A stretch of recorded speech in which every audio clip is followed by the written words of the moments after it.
Bienvenue dans le podcast de Croissance Plus, le jour où tout a basculé. Aujourd'hui, je reçois Hugues Souparis, président fondateur du groupe Suris. Bonjour Hugues. Bonjour. Alors, je suis particulièrement fière ce matin de recevoir Hugues, qui a une réussite entrepreneuriale de 40 ans presque à nous résumer, qui par ailleurs est très impliqué chez Croissance Plus, qui a d'ailleurs été membre du CODIR de Croissance Plus pendant près de 10 ans, et président et coprésident de la commission recherche et innovation de Croissance Plus, et récemment finaliste de notre prix Victoire de la Croissance. Alors Hugues, je vais te laisser présenter le groupe Suris en quelques mots, avec des chiffres clés. Suris, donc c'est une ETI française. Nous avons donc notre implantation principale à Marne-la-Vallée. Nous avons également des filiales aux États-Unis, en Hollande et en Allemagne. C'est un groupe de 400 personnes aujourd'hui. Notre métier, c'est l'authentification visuelle et digitale de documents et de produits. Donc nous intervenons par exemple sur les passeports, sur les cartes d'identité, les permis de conduire. Vous avez nos produits par exemple sur le passeport français, le permis de conduire français. Ce sont les films métallisés ou transparents qui produisent des effets optiques et qui permettent donc de vérifier que le document ou le billet de banque est authentique. Nous avons également une activité dans l'authentification des produits de marque où nous produisons des puces optiques qui permettent d'authentifier et d'identifier grâce à un smartphone par exemple des produits de marque et faire leur traçabilité. Nous avons également une activité dans le digital où nous faisons de l'authentification de documents et de la reconnaissance faciale sur la base de ces documents et essentiellement en utilisant aujourd'hui des smartphones.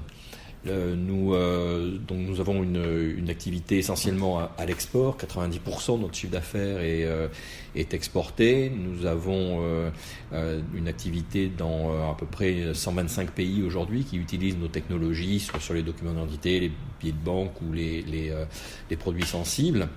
Une activité qui est régulièrement en croissance. Nous avons une historique de croissance de l'ordre de 15% annuel en moyenne depuis les 7 dernières années. Et l'année dernière, nous avons atteint un chiffre d'affaires de l'ordre de grandeur de 95 millions d'euros. Voilà pour un résumé. Et un EBITDA très positif puisque nous travaillons régulièrement sur des EBITDA supérieurs à 25-30%. Ce qui est particulièrement marquant dans une boîte industrielle où il y a beaucoup de R&D quand même et de techno qui nécessitent... Oui, alors effectivement, le fait d'avoir un EBITDA de cette nature, c'est parce que nous avons des technologies uniques. Nous consacrons en gros entre 6 et 10% selon les années du chiffre d'affaires à la R&D. Nous avons une R&D très fondamentale puisque nous travaillons vraiment sur la base technologique de nos produits, sur la base scientifique de nos produits. Nous travaillons en partenariat avec des académiques. Nous avons notamment un laboratoire commun avec l'Université technologique de Troyes sur l'aspect science des matériaux et optique. Et donc une partie importante de nos produits est basée sur l'optique puisque il s'agit de reconnaissance visuelle, d'authentification visuelle et donc à partir du moment où on parle de visuel, on parle d'optique et à partir du moment où on parle d'optique, on parle de science assez fondamentale. Donc nous travaillons très en amont sur des nanostructures qui produisent certains types d'effets optiques et ensuite nous travaillons dans l'innovation pour mettre en musique, si je puis dire, ces nanostructures pour en faire des produits qui permettent donc d'authentifier les documents. Donc beaucoup de R&D, beaucoup de propriété intellectuelle également. Nous avons une base de plus de 100 brevets en cours de validité. Et donc effectivement aussi beaucoup de marketing international. Comme nous travaillons dans plus de 120 pays, nous projetons beaucoup à l'international. Donc tout ça, c'est le cocktail quelque part un petit peu gagnant, hein, le marketing, la propriété intellectuelle, la recherche fondamentale, puisque le cocktail recherche fondamentale, innovation, propriété intellectuelle est extrêmement important, puisque le fait de pouvoir avoir des produits qui ne sont pas rapidement dupliqués par d'autres entreprises, eh bien, ça protège les marges. Merci Hugues pour cette présentation la plus rapide possible. Le titre de notre podcast, c'est « Le jour où tout a basculé ». Donc, dans un parcours entrepreneurial de près de 40 ans, ça va être compliqué de choisir un jour, mais en préparant le podcast, on en a déterminé en tout cas 2. Et s'il y en a un troisième qui te vient au fur et à mesure de la présentation, je t'autorise un troisième jour. Effectivement, j'ai commencé ma carrière entrepreneuriale très tôt, puisque j'ai créé ma première boîte quand j'étais encore étudiant. L'entrepreneuriat a été en gros toute mon activité professionnelle. Et donc effectivement, dans une activité entrepreneuriale, il y a beaucoup de moments clés. Il y a beaucoup de moments où il faut prendre des décisions majeures. Et donc des moments clés, on peut en trouver assez régulièrement dans l'entrepreneuriat, dans le changement d'entreprise, puisque j'ai créé plusieurs entreprises. Alors effectivement, Suris est en gros la réussite que j'ai eue, qui il y a eu un petit échec avant. Il y a eu effectivement un petit échec, puisque c'est plutôt encourageant pour des entrepreneurs. J'ai créé, je crois, 4 entreprises, et donc dans les 4, il y en a une que j'ai dû fermer. Et qui m'a beaucoup appris d'ailleurs, puisque on apprend énormément de ce type d'échec, puisqu'en gros la raison en fait pour laquelle cette entreprise, qui était déjà une première entreprise d'holographie, a échoué, eh bien ce sont des raisons multiples, et on peut retrouver à peu près toutes les raisons qui font qu'une entreprise se casse la figure dans mon échec. Donc ça a été extrêmement formateur. Et donc effectivement, on pourrait considérer que ça c'est un élément clé, l'échec, puisque derrière, par exemple, cet échec m'a permis d'avoir une ligne de conduite extrêmement ferme tout au long de ma carrière, qui était de ne jamais prendre une seule responsabilité personnelle sur des crédits. C'est-à-dire que toutes les lignes de crédit que j'ai négociées dans la vie de Suris n'ont jamais été avec une caution personnelle. Parce que j'avais été attrapé par ce problème-là sur la boîte d'avant. Donc ça, c'est effectivement un élément important. Ensuite, il y a eu aussi, même dans la vie de Suris, des moments compliqués. Notamment, au départ, Suris avait une première activité qui était de faire des hologrammes tridimensionnels pour la communication. Donc on a démarré sur ces sujets-là au milieu des années 80. Ensuite, vers la fin des années 80, on s'est diversifié en faisant des hologrammes pour les cartes de crédit, où on a donc attaqué le marché de l'authentification de documents. Et pour ceux qui nous écoutent et qui se souviennent du début des années 90, il y a eu une crise extrêmement forte, violente, dans le domaine de la communication.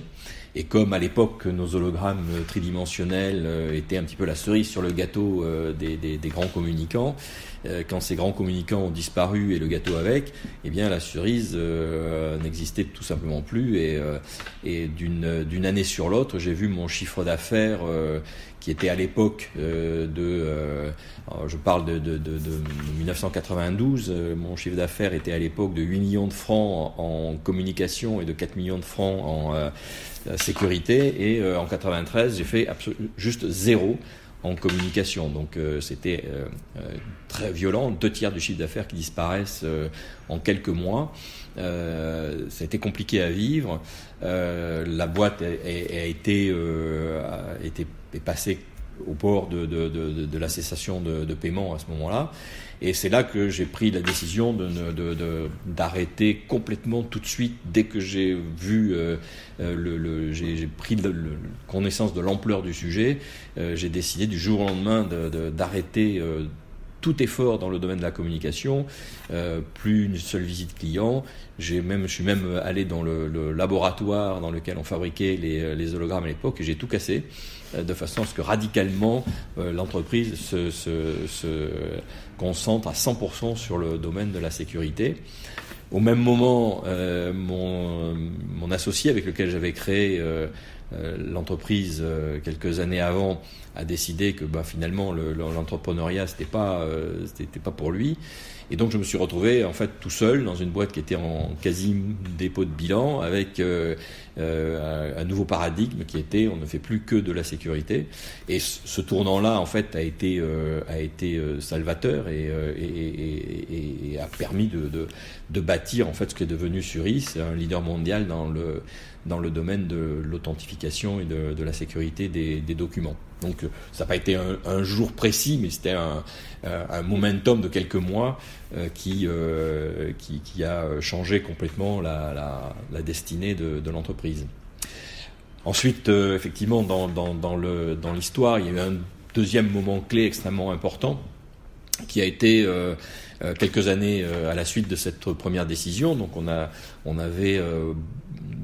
travaillait beaucoup sur la R&D dans le domaine de l'optique et des éléments de sécurité visuelle, et on a gagné en fait le sorte de mini concours qui avait été organisé par la Banque Centrale Européenne pour décider quel serait l'élément de sécurité visuelle sur la première série des euros.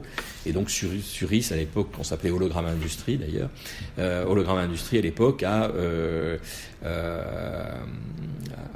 gagné ce concours contre des concurrents dont le plus important était une grosse entreprise allemande de 2000 personnes. Et à l'époque, nous, on était encore en mode quasi start-up avec une vingtaine de collaborateurs.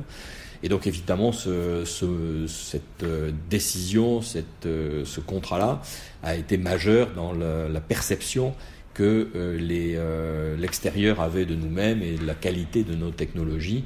Et donc évidemment, nous a beaucoup aidé par la suite pour bâtir les solutions et vendre les solutions qu'on avait développées. Et effectivement, il y a peut-être un dernier moment clé important dont je suis assez fier, c'est le changement de nom de la société, puisqu'on s'appelait effectivement Hologram Industrie, parce qu'on a démarré la société sous l'utilisation en fait des hologrammes, et au fur et à mesure de l'évolution des technologies, des acquisitions que nous avons faites, vers 2014, on ne faisait quasiment plus d'hologrammes en tant que tel. On faisait des éléments optiques de sécurité basés plus sur des nanotechnologies. Et puis, on travaillait aussi de plus en plus sur de l'authentification digitale. Et donc, le nom Hologram Industrie n'était plus tout à fait adapté à l'entreprise. C'était pas un nom de marque réellement. Et donc, on a décidé un changement de nom. Et donc, on a changé le nom pour Suris. Et ça s'est fait avec beaucoup de travail sur la bonne compréhension de l'identité de l'entreprise. Et le changement de nom a été, je pense, un très gros succès, puisque très rapidement derrière, on a réussi à embarquer dans la marque Suris toutes les valeurs qui étaient reconnues par le marché dans le nom Hologram Industrie. Les collaborateurs aussi ont adopté très rapidement cette nouvelle identité, le marché a adopté l'identité, et donc je crois que le changement de nom de Hologram Industrie en Suris pourrait quasiment être un cas d'école de rebranding, parce que ça a vraiment très très bien fonctionné, et aujourd'hui on est reconnu sur le marché mondial en tant que Suris. Il y a une autre étape qu'on avait évoquée en préparant le podcast, mais une étape quand même importante dans la vie de l'entreprise, c'est cette période boursière. Qu'est-ce qui a motivé l'introduction en bourse puis la sortie ? Est-ce que c'est un moment charnière dans la croissance du groupe ou pas ? Enfin voilà, je pense que c'est intéressant pour nos entrepreneurs que tu partages ce moment boursier, puisque tu es un de nos seuls exemples d'introduction et de sortie, en fait, qui a fait à peu près toutes les étapes du parcours boursier. Alors effectivement, moi, au niveau du financement des entreprises, j'ai à peu près tout vécu depuis des premiers tours de table en mode start-up, l'aide de l'Anvar, Oseo, etc., qui maintenant est devenue la BPI, qui ont aussi été des financeurs extrêmement importants pour Suris. Et puis donc c'est effectivement cette décision de rentrer en bourse. Alors pourquoi la décision de rentrer en bourse ? eh bien, il y avait d'une part le fait que j'avais besoin de fonds, puisque c'était le moment où les hologrammes ont commencé à réellement être utilisés de façon beaucoup plus massive sur les documents d'identité, sur les billets de banque, et donc il fallait une usine de production beaucoup plus importante que celle que j'avais montée à l'époque, et donc là j'avais besoin de fonds, de financement pour cette usine. Et c'était pas possible de le faire avec en fonds propres. Et donc il a fallu que je cherche des investisseurs. Donc j'ai commencé à regarder les tours de table à l'époque. On parle de 1997-98. J'avais trouvé effectivement des fonds d'investissement qui voulaient bien investir dans Hologramme Industrie. Sauf que, en gros, il proposait à peu près 50% de la valeur que celle que je pouvais obtenir en introduction en bourse. Donc, même si à l'époque la société était toute petite, puisque on faisait 4 millions d'euros de chiffre d'affaires, on a été la plus petite introduction du nouveau marché qui a été monté à cette époque-là justement pour les petites boîtes, mais on était vraiment les plus petits des petits à l'époque à s'introduire, et ça a bien marché. J'ai trouvé que d'abord j'ai réussi à faire une introduction en bourse sur une valorisation double de ce qui était proposé par les fonds d'investissement. Et puis ensuite, la façon de vivre la bourse est assez intéressante pour un entrepreneur, puisque contrairement à un fonds, l'entrepreneur reste complètement maître de sa destinée, maître de ses décisions quand on est en bourse. Alors évidemment, on a besoin de beaucoup de transparence et d'expliquer ce qu'on fait, de faire du reporting. Et ça, je pense que c'est très sain aussi pour un entrepreneur d'être obligé de faire du reporting, de synthétiser ses décisions, de présenter régulièrement sa stratégie, parce que ça permet de bien la réfléchir, de bien la synthétiser, et c'est important. Et ensuite, c'est aussi être en bourse est aussi extrêmement intéressant pour ses salariés, puisque à l'époque j'ai pu faire des stock options, donner des actions gratuites, etc. Donc faire participer les salariés à la vie à partager les fruits de la croissance, ce qui est un thème qui est évidemment très cher à Croissance Plus, puisque c'est un des piliers de Croissance Plus, c'est le partage des fruits de la croissance. Et donc quand on est société cotée, on peut le faire vraiment avec des outils extrêmement performants qui sont les stock options et les actions gratuites. Donc ça, c'était extrêmement positif. Ensuite, autre élément très positif de la bourse que je n'ai pas moi-même complètement exploité parce que la situation ne l'a pas justifié, c'est la croissance externe. Toutes les entreprises que j'ai rachetées au cours de la création de Suris étaient des entreprises de suffisamment petite taille pour que je puisse procéder à ces acquisitions soit en fonds propres, soit avec de la dette. Donc je n'ai pas eu besoin de payer en titre Suris. Mais c'est à une ou deux occasions, je l'avais regardé de près et c'était extrêmement intéressant.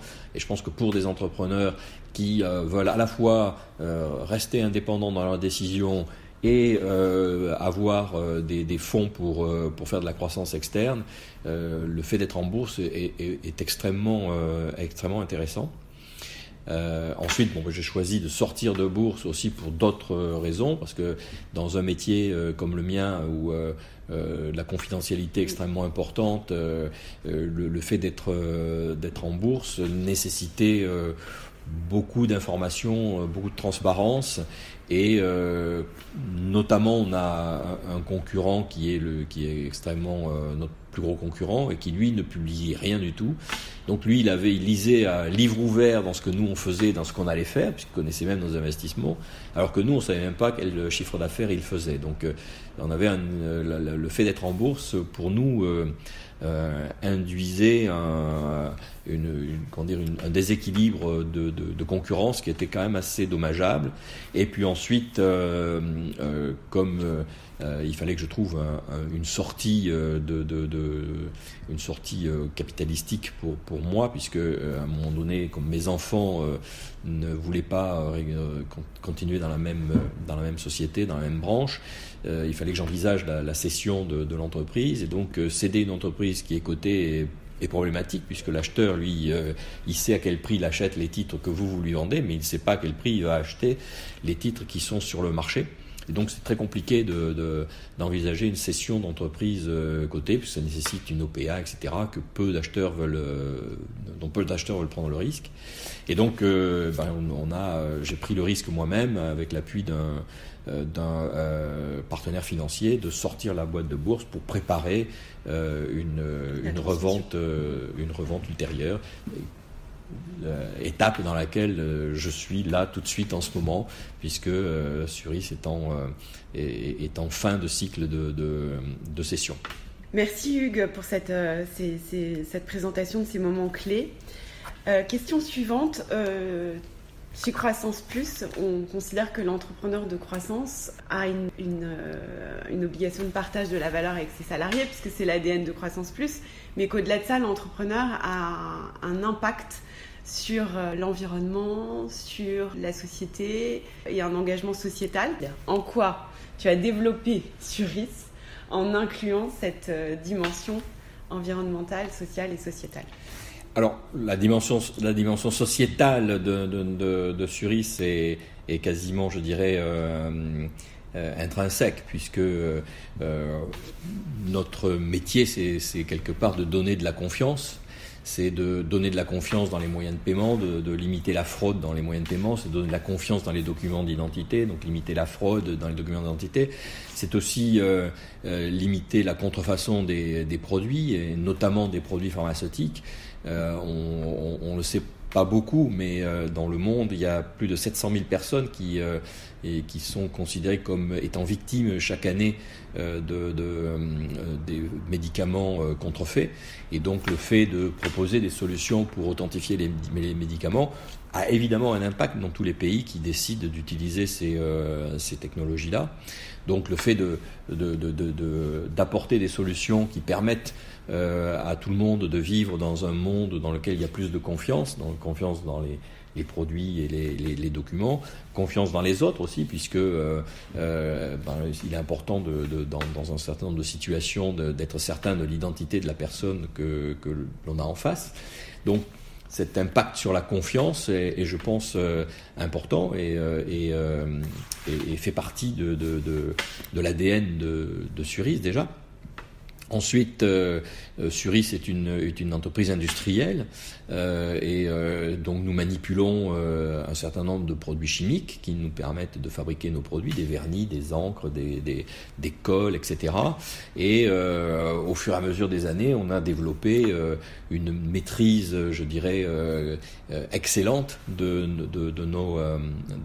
ces produits-là, de sorte que aujourd'hui l'usine de Suris n'émet pas un seul gaz nocif et tous les gaz qui sont issus de nos fabrications sont traités et brûlés en interne. Donc nous sommes extrêmement conscients de l'impact environnemental, enfin de ne pas avoir d'impact négatif en tout cas sur l'environnement. Au niveau, je sais que vous êtes très impliqué aussi chez Suris dans la formation, parce qu'effectivement dans le milieu industriel, la formation est une problématique, parce qu'on a beaucoup de mal à recruter, et je sais que tu as mis en place des parcours de formation, soit au sein de Suris, soit au sein d'une structure que vous aviez développée à côté. Alors on a effectivement créé une école interne chez Suris.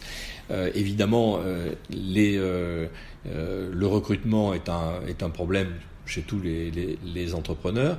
C'est un problème dans toutes les industries, mais c'est un problème encore plus marquant dans une industrie où on est les seuls en France à faire ce métier, puisque notre métier n'existe en France qu'à travers Suris.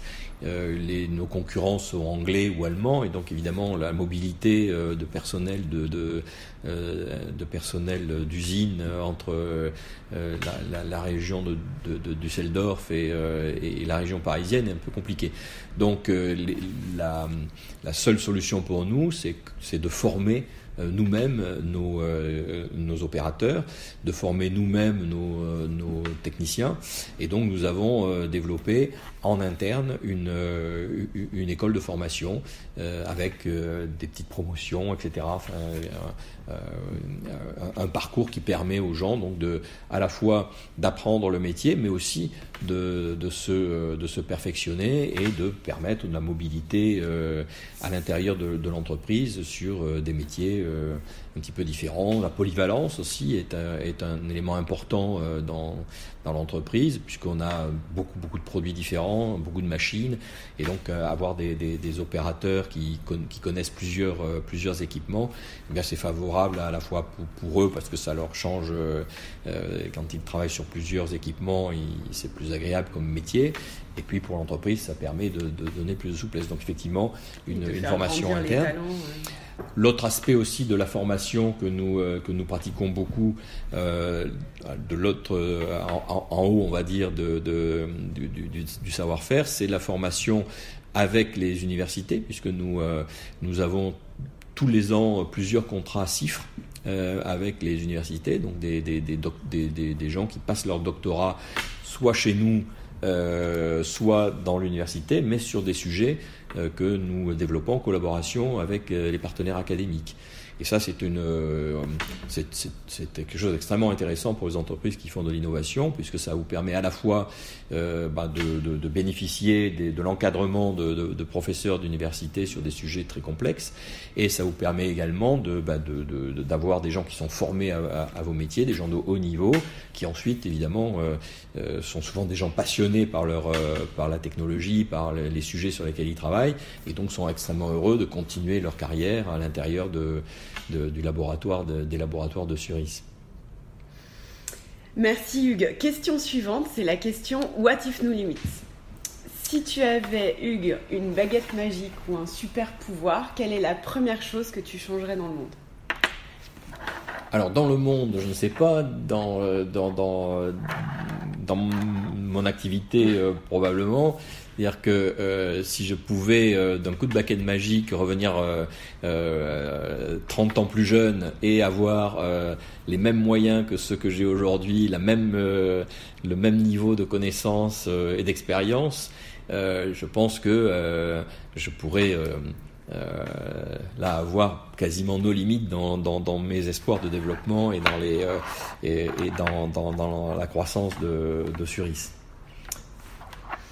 Et dernière question, moi j'ai la réponse à cette question, mais personne ne le sait. Si tu n'avais pas été entrepreneur, quel est le métier que tu aurais choisi? J'ai été, quand j'ai été dans mes années étudiantes et post-étudiantes, j'ai été mime. J'ai été mime semi-professionnel, c'est-à-dire que je faisais des spectacles dans la région de Marseille, au théâtre Tourski ou dans le métro, voire même avec FR3. Enfin, on était une petite troupe dans la région marseillaise de spécialistes dans le mime.